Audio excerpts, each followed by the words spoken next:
Today we're talking about this guy named Jonathan Cole, who embodies a certain cultural archetype. He listens to all the great hits, also the underground stuff no one's ever heard of. He's different, or so he thinks. He watches movies from the late 70s and writes 7-page essays about them on Reddit. Rehearses imaginary interviews where he explains why Paris, Texas is the greatest American movie of all time. He works a dead-end restaurant job, takes the bus to work when his mom needs the car, and spends most of his shifts daydreaming about a life that isn't his. Here's the thing about Jonathan. He used to play guitar as a kid, and he was good, real good. But at some point, he let go of the strings and picked up the bottle, mistaking self-destruction for character development. He forgot that Travis Bickle isn't real, and that his life isn't a Jim Morrison song. The cigarette between his fingers isn't an act of rebellion, it's just nicotine addiction.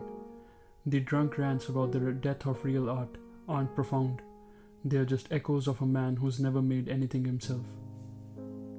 But we have established that movies don't inspire culture, they're inspired by it. But Jonathan can't help himself. He is a character in his own head. Even if no one else notices, he imagines himself as someone extraordinary while living a life indistinguishable from other million Jonathans. And yet, there's something almost tragic about it.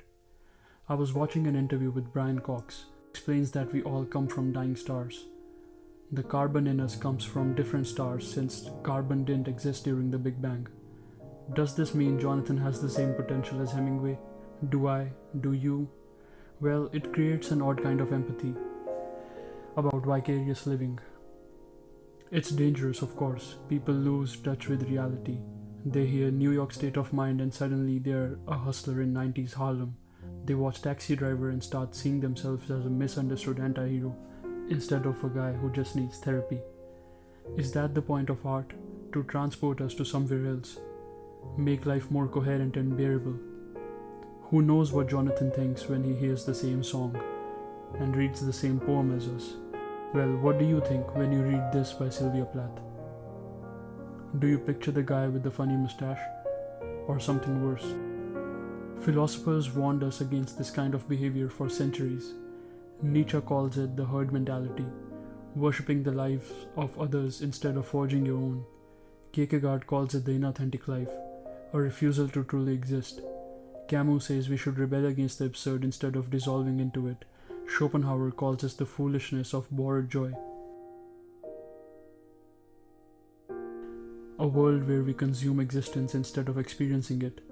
And yet, the world runs on vicarious living. The core function of any religion, of cults, of celebrity worship, is to live through someone greater.